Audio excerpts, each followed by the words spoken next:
Howdy, greetings from the Holiday Inn Express in beautiful Mount Juliet, Tennessee on the outskirts of Nashville.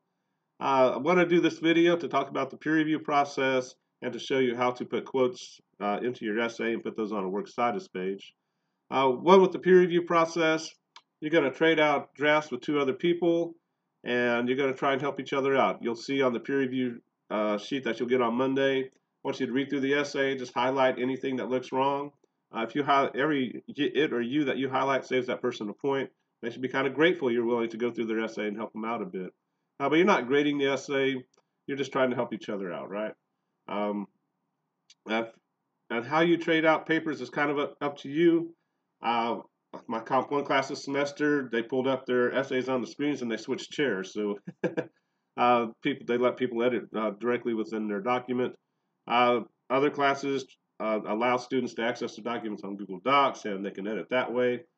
Do whatever works fastest. I'd kind of recommend just trading out computers and bring your draft up, hand the computer to the peer reviewer and let them go at it.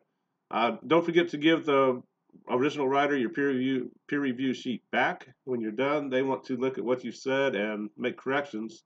And also part of the dynamics is that as you're reading somebody else's draft, you're thinking about your own draft as well. So you might be thinking like, I don't have a good title either. That's part of the process. And generally, by the time somebody gets the feedback back, they kind of know what they're going to hear. So hopefully that again that helps everybody a little bit. One of the requirements for the essay is to define growth mindset and self-regulated learning using both of the sources from the first reflection or response. And to do that, I want you to kind of just copy what I'm about to show you. You might use a different quote, but the process is pretty much the same. You want to quote directly from the reading for self-regulated learning. This student's getting a little fancy. She's having to show that she's quoting the self-regulated learning reading, quoting somebody else. And to do that, generally want to introduce the original writers, like here according to Zimmerman and Martinez Pons. Self-regulated learning is defined as. She begins the quote with a quote mark.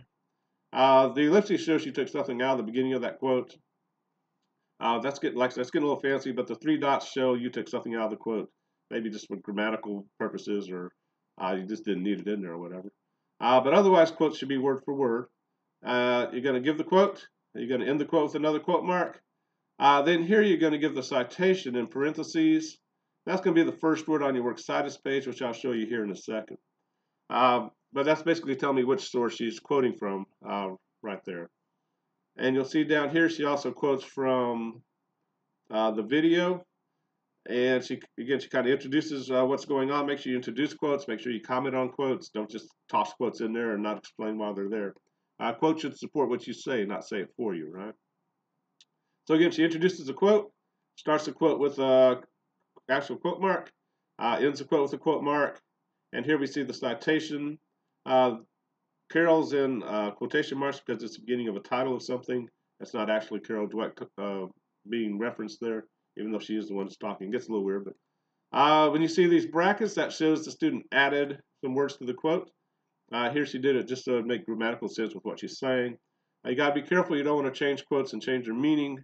That's a super no good bad thing. Double plus ungood if you're into Newspeak and George Orwell. You can use them, but use them sparingly and try not to change the meaning of the original quote. But otherwise, quotes should be word for word. Any kind of so you can use ellipses to show omission, brackets to show an addition, or a change in the wording. Sorry, I'm having a little sinus troubles. But she uses those in the first paragraph.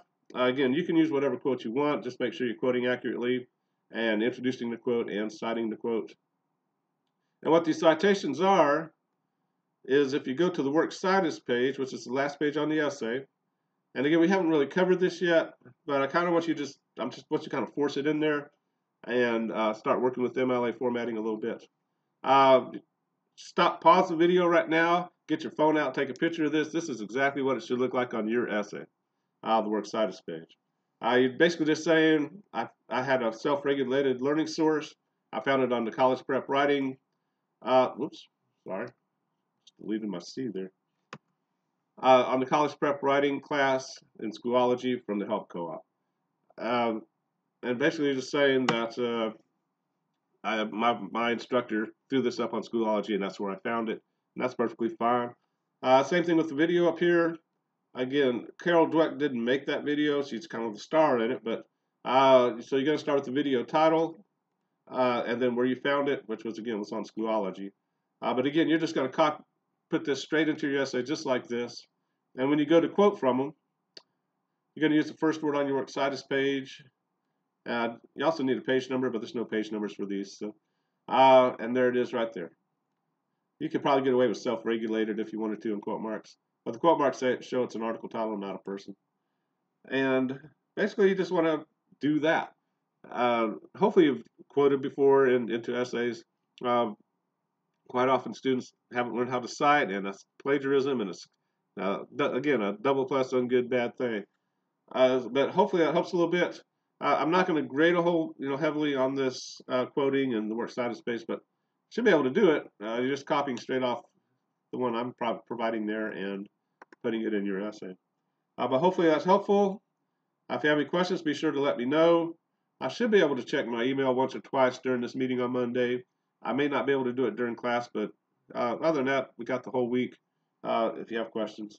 But we'll stop it there. Have a good one. Bye-bye. Whoops.